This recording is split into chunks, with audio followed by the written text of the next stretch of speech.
Our relationships change the course of our lives, but can they change history? I'm the affair archivist, and this month we will be exploring the affair between Gloria Swanson and Joseph Kennedy Sr. In 1927, Gloria Swanson set out to adapt the Somerset Maugham short story Rain for the silver screen. The story was a huge hit on Broadway, and Swanson was sure that it would be the perfect vehicle for her. She was one of the biggest stars in the world, but her career was at a crossroads. 2 years earlier, she turned down a $1 million a year contract with Paramount to join United Artists. Fed up with being typecast as aloof society women, Gloria wanted to show that she had range and choose her own projects. United Artists gave her the freedom to do just that, but her first independent project, The Love of Sonia, was not a success and went way over budget. This, in combination with her luxurious lifestyle, left her in debt. She needed a hit and was convinced Rain would be her gold rush, referring to Charlie Chaplin's independently produced masterpiece.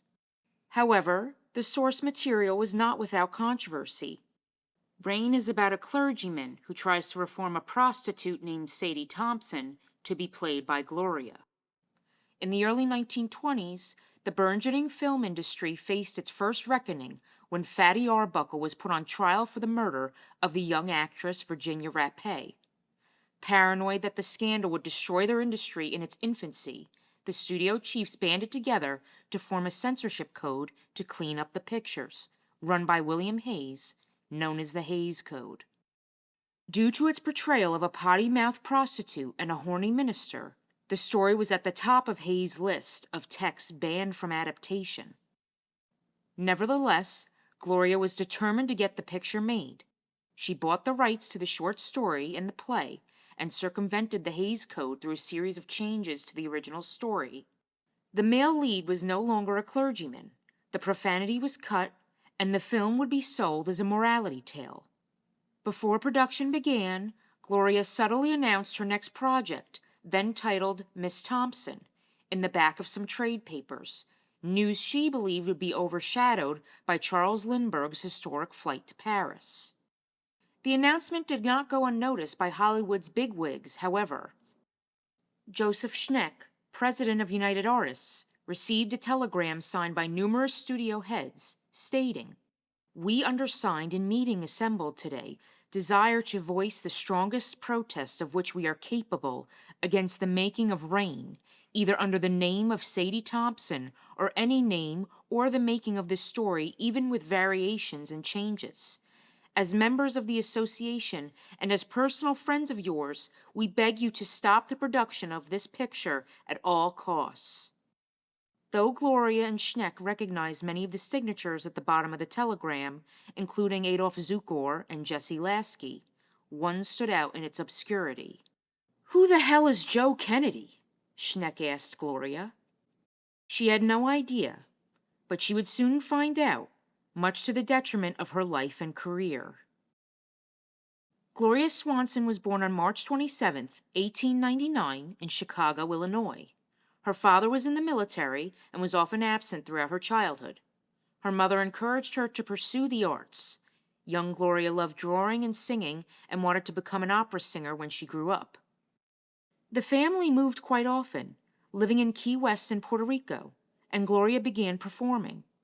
At age 15, while on a tour of S&A studios in Chicago with her aunt, Gloria was discovered when a casting director gave her his card. She began playing bit parts and was astounded when she earned $3.75 for her first day in the picture business. After being scolded by a director, Gloria was done with acting, or so she thought. The Swansons moved again, this time to New York. S&A offered her steady work as a stock actor for as much as $20 a week. She dropped out of high school and went back to Chicago to work for the production company at age 15. This is where Gloria developed her talents as an actress. Another actor told her she would be a great actress one day. She replied, "Thank you, ma'am. Yes, I know. I'm going to be very famous." She was extremely embarrassed after saying this, but it turned out to be true. After the outbreak of World War I in Europe, Gloria's father was stationed in Manila. She and her mother were set to move there with him and headed to California in early 1915 to leave through San Francisco. Gloria's mother, however, insisted they stop in Los Angeles first. Once they arrived, she told her daughter she did not want to go to Manila. She was sick of her father's gambling and alcoholism and no longer loved him. They divorced a few years later.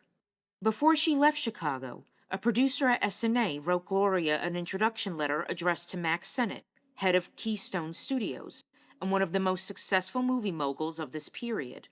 Gloria's friend convinced her to go see him. When they met, he insulted her outfit, saying it was over the top for a girl her age. Despite this, she was told to call him, but decided not to, still offended over the comment about her dress. The next day, a car came for Gloria. Mr. Sennett wanted her at his studio. He hired her for $100 a week. Gloria was drawn in by the money, but did not think highly of the picture business, which was still developing.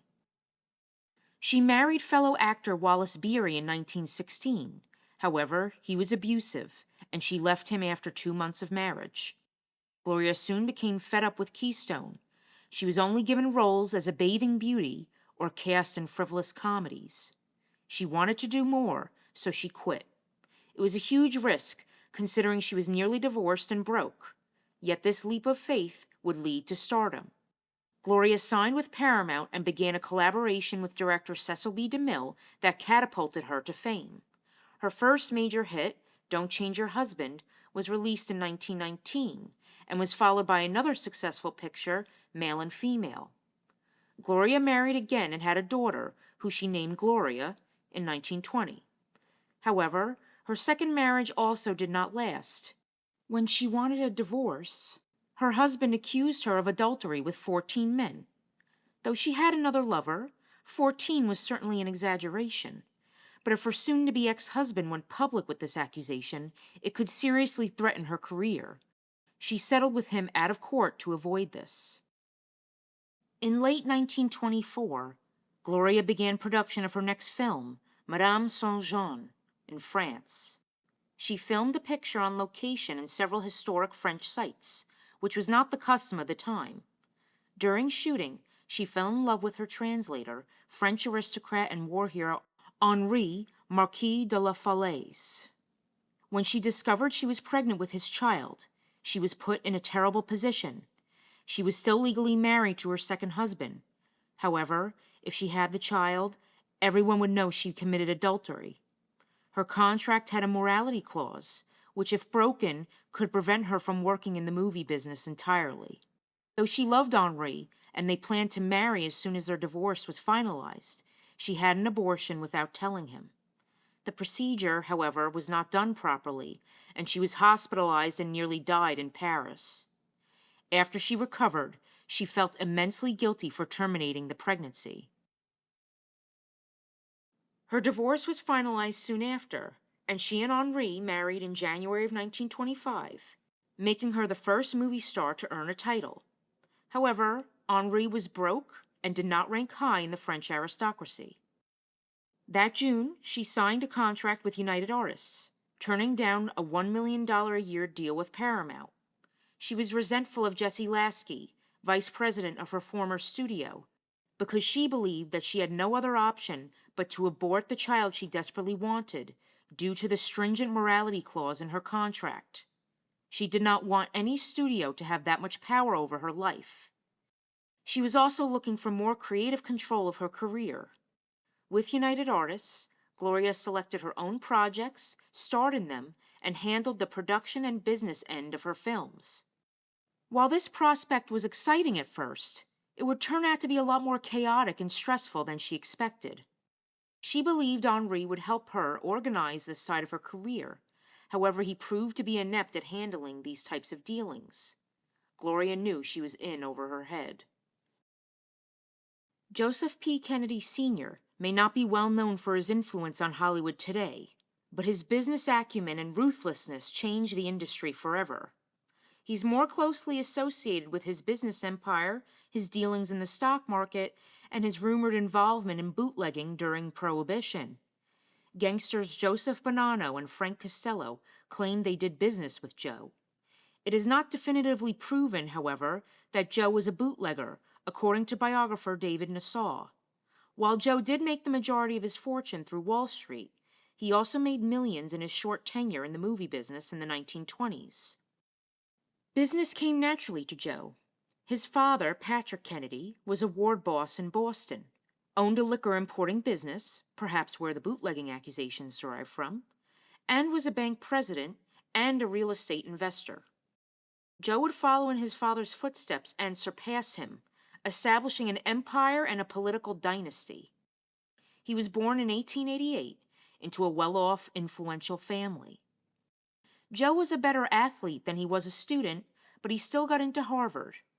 A year after graduation, he claimed he was the country's youngest bank president when he was appointed the head of Columbia Trust Bank. Despite his early in life success, Joe knew that Boston was too small of a pond for him, especially as a Catholic. The city was run by Protestants, and if he wanted to make as large of a mark as he intended, he would have to leave one day. He managed the Four Rivers Shipbuilding Company in Quincy, Massachusetts during World War I to avoid serving in the Army. In 1918, he met Arthur Houghton, who was managing musical comedy star Fred Stone. Joe advised Houghton to form his own production company, helped him fund it, and hired himself as treasurer. Joe tried his hand at producing as well. He signed Babe Ruth to a film contract. However, Ruth wanted to be paid up front. When this did not happen, the baseball star quit. After not exactly taking the picture business by storm, Joe pivoted from producing to distributing. He formed Columbia Films, Inc., which distributed Universal's films in New England. After the war, Joe went back to banking. He made major money in the stock market by hyping up low-value stocks and buying and selling them quickly, making sure the press reported on it and sparked a buying frenzy with the public. When the prices were high, he sold off the stocks, devaluing them for other people who fell for it. After amassing a hearty fortune, Joe focused on preserving it, rather than engaging in more risky schemes. Not content to just get rich on Wall Street, Joe saw a ripe opportunity in Hollywood. He believed the picture business was being mismanaged. I have made a particular study of this motion picture business, with the idea that sooner or later the motion picture companies would need someone from the banking business who is familiar with the picture business. The time has now arrived. To my mind, the only thing that can save all the companies is consolidation of some kind. In the early days, film studios were a dime a dozen, and Joe was sure that many of them would eventually go out of business as time went on, a prophecy that turned out to be true, especially after the 1929 stock market crash. This was still a long way off, however, but Joe had a vision. He saw issues with the way in which films were financed. Film studios borrowed money to fund their pictures, or used the profits of previously released movies to finance new films. Many of the studio heads, visionaries though they were, came from working-class immigrant backgrounds and did not know much about finance or managing a business. Joe applied his knowledge to the production companies, setting budgets and balance sheets. He formed Cinema Credits Corporation and used the money raised from Boston investors to finance his films for FBO through this corporation. While the pictures were made in Los Angeles, the business side of things was conducted in New York, and Joe made frequent trips there for business. Joe rarely put his own money into the film business, but that of investors, friends, and business associates. By 1926, Joe acquired FBO Films for $1.1 million, saying he wanted to make American films for Americans. He took advantage of anti-Semitism to market himself. While the majority of the industry was run by Jewish immigrants, he was an American and a Gentile. Look at that bunch of pants pressers in Hollywood making themselves millionaires. I could take the whole business away from them. This comment was derogatory towards many of the studio heads who had gotten their start working in the garment industry in New York City as young men. These prejudices were potent. Many Americans perceived Hollywood to be a corrupt place due to the Jewish influence, and were eager for someone like Kennedy to clean up the place. This strategy boosted Joe's visibility and influence in the industry. In early 1927, Joe organized a symposium on the film industry at Harvard, inviting many of the Jewish men he looked down upon to speak, including Adolf Zukor and Jesse Lasky. This was a mutually beneficial proposition. The movie moguls, most of whom had never attended university, never mind Harvard, gained credibility and prestige, while Joe elevated his standing in the picture business. By September of that year, Joe moved his wife Rose and the Kennedy children to the Bronx, solidifying his determination to make it in the picture business. He believed New York to be a meritocracy, free of the prejudices of the Boston Brahmins. Joe earned a reputation for managing the business side of Hollywood with efficiency, running 3 production companies. In the autumn of 1927, he received a telegram from Robert Kane, a Hollywood associate of his, telling him that Gloria Swanson needs handling, needs being properly financed and having her organization placed in proper hands, and I have taken the liberty of asking her to see you. Gloria reached out to Kane, asking him if he was interested in buying a property she owned in Malibu to offset her debt. Shortly after, they met at the Barclays Hotel in New York for lunch. Gloria told the staff to give her the bill and to tell Joe that lunch was courtesy of the hotel. Gloria's first impressions of Joe were not great. She noted he looked like any average working-class person's uncle, but as they continued talking, she was charmed by his boyishness and boisterous laughter.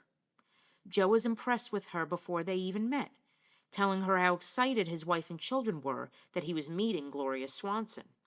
They soon got down to business. Joe told her how to structure her finances, create balance sheets, and estimate the potential earnings of her upcoming films. He also promised to find out the profits made from her movies abroad to help him come up with more accurate projections for her future projects. Joe boldly asked how she managed to make Sadie Thompson. Gloria replied that she took Will Hayes to lunch and asked him. He laughed, and Gloria realized she accidentally made him believe that she used her feminine charms to get her way. She brought up the telegram he signed protesting the production of the film. His face reddened. As she held out her cigarette for a light in the ensuing awkward silence, he fumbled for his lighter. The server beat him to it and lit Gloria's cigarette. Trying to save face, he told Gloria he was pressured into signing the telegram because he owed some of the signers favors for attending the Harvard Film Symposium. Though Gloria was hoping to receive an offer from Joe to handle her business affairs, he advised her to adopt Schneck's plans. She was disappointed, and when they departed, she expected to never encounter him again. It turned out that she would encounter him again that afternoon, when she returned to her hotel after a meeting. He had been calling the front desk for 2 hours and was waiting for her in the lobby. He told her that he had located the profits for her European releases and asked her to dinner on Long Island. He knew that she paid for lunch and wanted to return the favor. He also had a business proposition he wanted to discuss with her. Gloria accepted his invitation. When he picked her up, he gave her an orchid corsage, which Gloria hated, believing they made you look like somebody's visiting aunt or piano teacher. Joe also gave her a book called The Story of Films, which he contributed an essay to. Joe asked Gloria question after question about Hollywood, including why she turned down the $1 million deal from Paramount. She was attracted to his passion for the industry and his frankness. She mimicked his Boston accent, causing him to slap his knee as he laughed. Finally, on the way home, Gloria got what she wanted. Joe offered to finance her next picture and to handle her business affairs going forward. He promised her that they would make millions together. Gloria respected Joe, knew he was well-connected and knowledgeable, and she was desperate to get back to the creative side of the industry and leave behind the stress of running her own production company. She agreed to Joe's proposition. A few days later, Joe sent men to Gloria's office to look over her files, which she was aware of and consented to. After they left, her secretary called her, telling her that the men that came in looked like gangsters. At the time, however, Gloria wasn't worried, assured that Kennedy, a father of 7, a Harvard graduate, politically connected, was a man she could trust. She was so sure of Joe that she gave him power of attorney through his employee, E.B. Durr. Now in control of her business enterprises, Joe formed Gloria Productions Inc., the company through which all of Gloria's projects would be produced. He was in charge of all operations, convincing Gloria to sell Sadie Thompson and The Love of Sonia to get her out of her contract with United Artists. His top 4 employees, who Gloria refers to as the 4 Horsemen, helped him run the company. He sent Henri to Paris to work at Pathé Exchange, the American subsidiary of the French film studio, which he would soon own. Just as she solidified the deal with Kennedy, Gloria was approached by Erich von Stroheim to star in a film called The Swamp. Von Stroheim was one of the most influential and innovative filmmakers of the silent era, but by the late 1920s, he had earned a reputation for being a perfectionist to the point of obsession, and his films were frequently going over budget. Despite this, Gloria jumped at the chance to work with him. Gloria was to portray a young Irish Catholic girl living in a convent who falls in love with a prince. The prince, however, is betrothed to an evil queen. She is determined to tear the lovers apart. Joe was especially excited to work with an acclaimed director like von Stroheim. He wanted to make an important film with Gloria, one that his name would be attached to, bringing him fame and prestige on his own.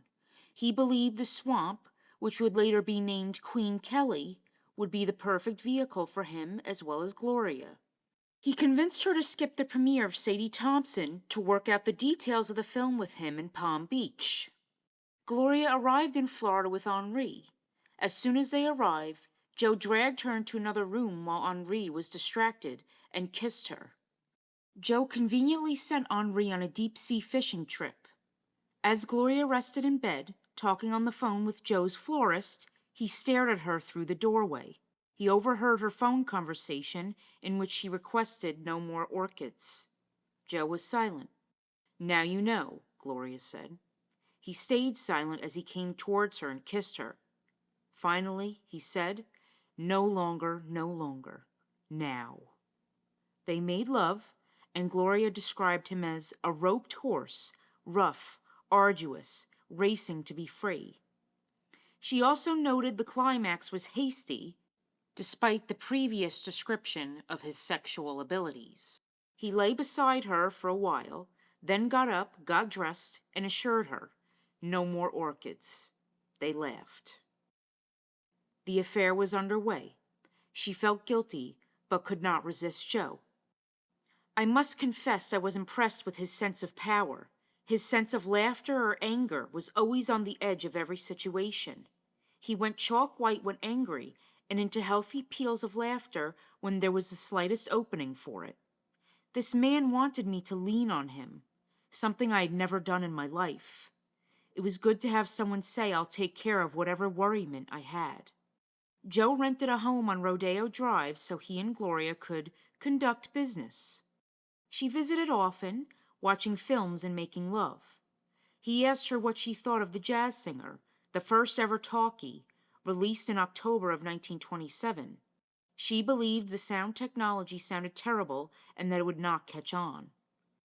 Another benefit of relinquishing her business to Joe was that Gloria spent more time with her children. He convinced Gloria to baptize her 4-year-old adopted son, who was also named Joseph, after her father. The child was given a middle name for his baptism, Patrick, which was also Kennedy's last name, which I have a hard time believing was a coincidence. They were intimate behind closed doors, but Gloria was determined that the news of their affair did not get out, and refused to be seen in public with Joe alone. On one occasion, she wanted to bring another male friend with her as a buffer. Joe protested, saying he'd always been faithful to her. "How can we be faithful, Joe? We're both married," she replied. He told her that since they met, no other Kennedy child had been born, and that he hoped to have a child with her. She immediately refused. Gloria and Joe became even more enmeshed when her children began hanging out with his. They attended a Halloween party at the Kennedy home in the Bronx. Gloria stayed home. Rose Kennedy purchased Christmas gifts for Gloria's children, prompting Gloria to rush to buy last-minute presents for the Kennedy brood. Gloria's daughter bonded with Jack in particular. In the autumn of 1928, Joe successfully merged his production company, FBO, with RCA's Keith Albee Orpheum, forming RKO Studios. In November, production of Queen Kelly began, and he was sure it would be a masterpiece. So sure, he went on vacation to Palm Beach as filming commenced. Gloria was impressed with the establishing shots von Stroheim completed before she arrived at the set. However, the production quickly spiraled out of control. Gloria filmed a scene in which her panties fall to her ankles and she throws them at the prince, her love interest. This was already spicy material for the late 1920s, but von Stroheim made it even more salacious when he filmed a clip of the actor sniffing the panties behind Gloria's back. This was totally unacceptable to portray on screen in this time period. Gloria was angry, but chose not to argue with him, knowing she would have other battles to fight as production wore on. Joe spoiled Gloria by buying her a bungalow on the Pathé lot. It was even more luxurious than the one William Randolph Hearst had built for Marion Davies. I could only surmise that Joe Kennedy was starting to do very well for himself in the movie business, and that he loved me. However, the afterglow of receiving this gift was interrupted by von Stroheim's antics. Gloria discovered that the setting of the film, which she believed was a dance hall, turned out to be a brothel. Again, she knew this would never make it past the censors, and walked off the set. She called Joe, upset that the film was devolving into smut, convinced that they would never make the money back on their immense investment into the picture. Joe met her at the studio and was angry, saying, "I've never had a failure in my life." Joe wrote to Henri to convince him to persuade Gloria to return to the set. He mentioned she had lost weight from the stress and was very negative about the picture. I looked at the picture and agreed that it certainly could not be released in its present form. There is no need to go into the personal reaction of Gloria toward owing me considerable money on the picture, but it was far from a pleasant one. I think her whole attitude was due to her overwrought condition and the discouragement over the whole situation. In April, Gloria returned to Queen Kelly. A new beginning and ending had been written, which Gloria approved. After 10 days, she did not want to do it anymore, believing that the picture could not be saved. She wrote to the Marquis, "Picture likely to be shelved. Approximate loss between 800 and $1 million. Nothing can be done. Just keeping you advised." Gloria was determined to save the picture, but Joe was not helpful in providing solutions. Even worse, word began to spread that Queen Kelly was a mess. Gloria had $600,000 of unresolved footage and was advised to make the film a talkie. She resisted this change, fighting against the inevitable. She decided to shelve the film for the time being and make a comedy talkie with Eddie Goulding. In the meantime, Joe worked on getting a new director for Queen Kelly and fixing the script. Around this time, Gloria overheard one of Joe's phone conversations in which he discussed his daughter Rosemary's medical issues. She suggested Rosemary see her doctor, who put her on a macrobiotic diet that changed her life. Joe had a tantrum, saying her doctor was a hack, that steamed celery and zucchini weren't the solution to serious problems. Gloria left the room. A few minutes later, Joe reappeared, acting as if his outburst never happened. As The Trespasser, Gloria's first talkie, was being filmed, she learned that her affair with Joe was an open secret in Hollywood.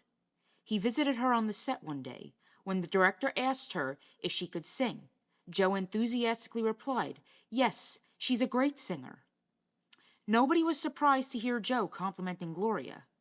She learned that many in the industry saw their affair as similar to Hearst and Davies. Gloria and Joe met up while vacationing near each other in Hyannisport, and Gloria spent time with the Kennedy family, including Joe's children. Gloria's presence disturbed Joe's 9-year-old daughter, Kathleen, better known as Kick. Additionally, it has been said that 12-year-old Jack walked in on Gloria and Joe having sex on his father's sailboat. He jumped off the boat in horror. Joe had to rescue his son from the water. Rose was in denial regarding the true nature of her husband's relationship with Swanson, and remained so for decades to come. Even though their time in Hyannisport was a disaster, Joe still insisted on bringing Rose to the London premiere of The Trespasser in September of 1929. He told Gloria that Rose had never seen Europe before, and assured her that everything would be fine. Gloria did not want to be stuck on a boat with her lover and his wife for several days, so she brought one of her old friends from Chicago. Henri was already in Europe, still working under Joe at Pathé, and met up with them once they arrived. During the voyage, Rose was very kind to Gloria, almost to an uncomfortable degree. She complimented her and was concerned about her strict diet. Even when Joe displayed affection and possessiveness towards Gloria, Rose acted as if nothing was amiss. He complimented her often, and Rose agreed with his fawning. When he yelled at a stranger for staring at her, Rose agreed that Joe was right to scold him, that she should not be treated like a zoo animal. In her autobiography, Gloria wrote, "Was she a fool, I asked myself as I listened with disbelief, or a saint, or just a better actress than I was?" While in London for the premiere, Gloria discovered Rose was not the only one with an unfaithful spouse. Henri was having an affair with actress Constance Bennett. She was angry and wanted a divorce, swearing to never appear in public with him again. Nevertheless, they kept up appearances and attended the premiere of the film together, acting like a happy couple.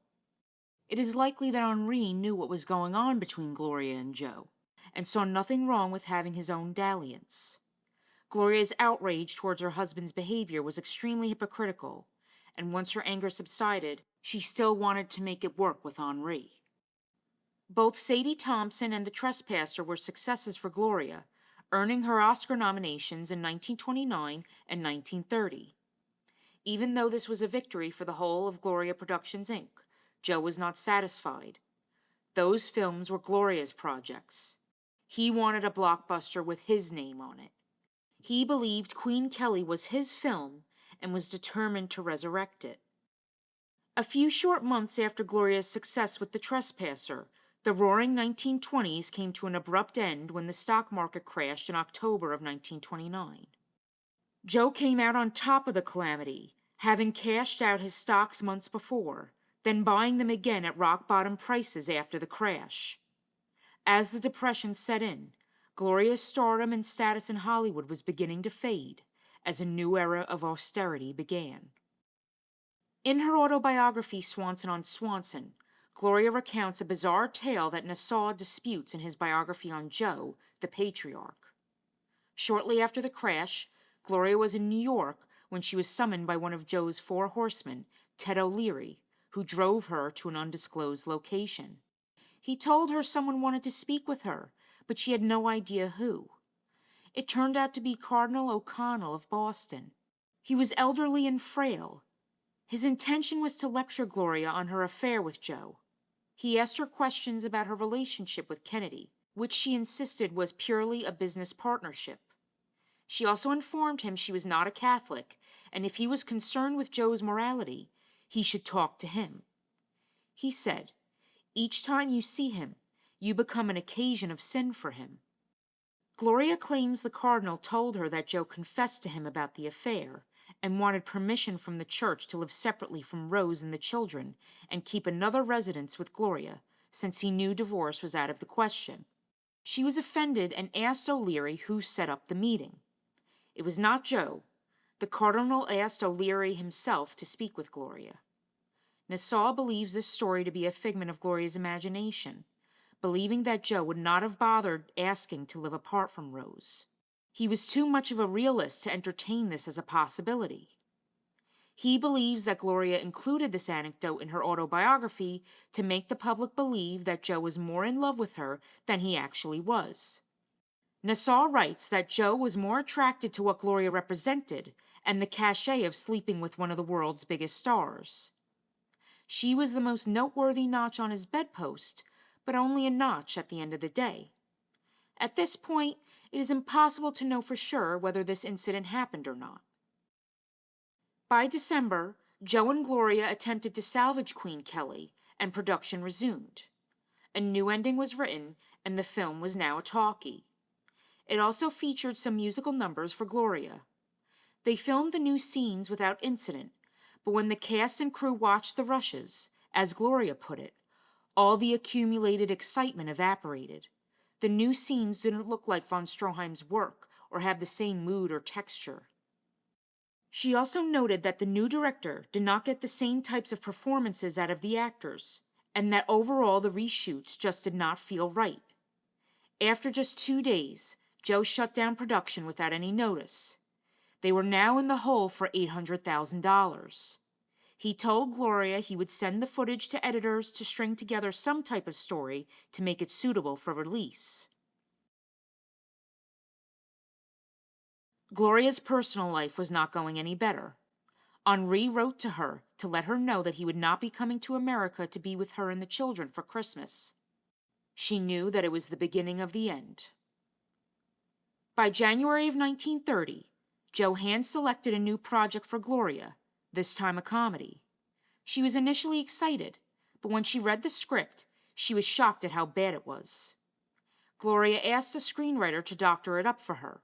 She wanted the film to be a success, so Joe could finally say he produced a hit on his own. Before filming began, she received a Dear John letter from Henri. He wanted her to publicly announce their separation. "The fire has burnt the beautiful temple that was our love.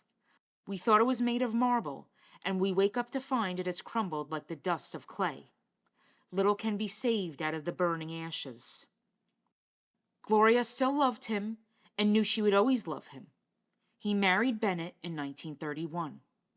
Unfortunately for Joe, the project he hand-selected and thought would be a hit bombed. The movie was called What a Widow and did not resonate with Depression-era audiences due to the lighthearted nature of the story. He had put his name prominently on promotional materials for the picture and was angry and miserable when it bombed. Shortly after, Gloria received a phone call from her accountant, asking why a car given to writer Sidney Howard was charged to her personal account. Howard worked on the film, and Joe had gifted him the car for coming up with the title of the movie.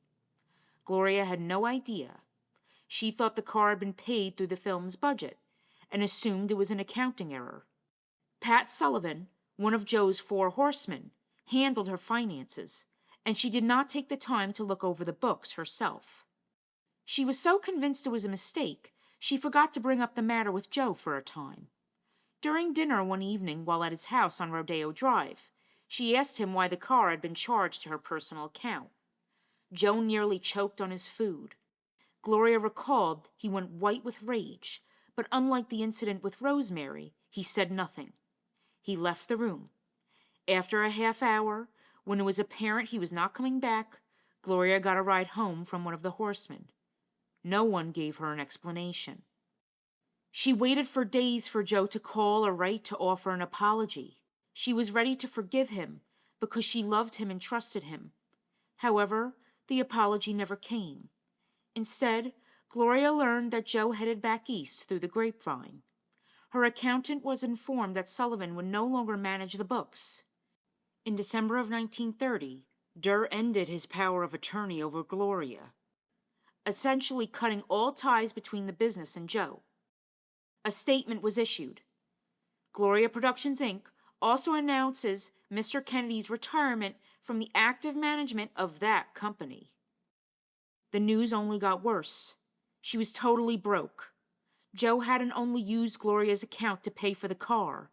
He had used it for the luxurious bungalow and a mink coat that he gifted to her, among other purchases and expenses. Not only that, Gloria was solely responsible for the $800,000 debt they had incurred from Queen Kelly. Once again, Joe never used his own money to fund his ventures in Hollywood, but that of investors, and Gloria's. She hired new lawyers and accountants to help her clean up the mess, and it took nearly a year to sort everything out. They advised her to get back to work. However, her career and reputation was tarnished due to the Queen Kelly debacle. She was in a state of shock, barely able to function, in total disbelief that the man she trusted so implicitly had betrayed her so profoundly. I was completely on my own again, without love and without security. After leaving Gloria Productions Inc., Joe was done with the movie business altogether, going back to banking on Wall Street and eventually becoming involved in politics in the 1930s. Yet, Joe Kennedy always managed to come out on top. He sold off his stock in Pathé to RKO for $5 million, adding to his already substantial wealth after destroying Gloria's finances and career. He referred to his time in Hollywood as my stay in the business. I entered the amusement business with the viewpoint of a banker.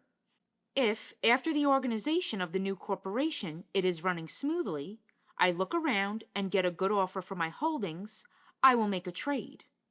I have wanted to get out of this business for some time. He replaced Gloria with Nancy Carroll, an actress who bore a striking resemblance to Swanson, and who was nominated for Best Actress alongside her in 1930. An abridged version of Queen Kelly was released in Europe in 1931, but it didn't do much to recoup the immense debt that the film left Gloria in. The whole fiasco ruined her career. She tried in vain to sign a deal with MGM, and her next few films bombed. In the late 1920s, one could have bet that Gloria would have made an easy transition from silent to sound pictures, given her strong voice, presence, and fame. Yet, her association with Joe Kennedy prevented this. She did some films, starred on the stage, and performed at summer stock to pay the bills for the next few decades, until her triumphant comeback in Billy Wilder's Sunset Boulevard in 1950. Oddly, Gloria still kept in touch with Joe throughout the decades for advice. He was the first to contact her, it seems. He called her in 1932, bragging that he was hanging out with President-elect Franklin Delano Roosevelt, telling her that FDR wanted to speak to her. She hung up the phone. He promised to lend her some money at some point in the 1930s, yet disappeared soon after. She asked for his help in getting Henri a visa in 1940, and for assistance in arranging a transfer for her son from one army company to another during World War II. When Joseph Kennedy Jr. and Kit Kennedy tragically died, she wrote Joe condolence letters. After Sunset Boulevard, Gloria was intent on capitalizing on her recaptured success, and consulted with Joe about potential business ventures, including a sequel to her comeback film and a fashion line. She also asked for help with her tax returns. She was once again angry with Joe when in the late 1950s she attempted to resurrect Queen Kelly to settle some of her debts. She was unable because Joe wrote the picture off as a tax loss, which prevented her from making a profit off of it. Joe discouraged her from releasing the film. Now, I am not the only one to say that anything isn't possible, but I wouldn't bet 10 cents on this new proposition. Gloria angrily retorted that Joe contributed to the fact that I have had to continue to work instead of relaxing, as you have so many times advised me to do.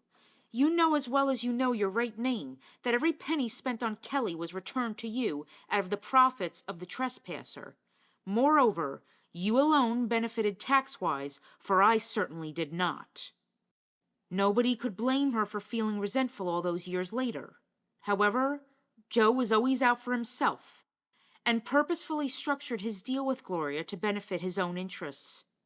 It is unlikely he lost any sleep over this either. According to Swanson, Joe believed in hell and he believed in purgatory. It didn't worry him too much because he also believed in confession and the forgiveness of sins. He believed you could wipe the slate clean just by going to confession.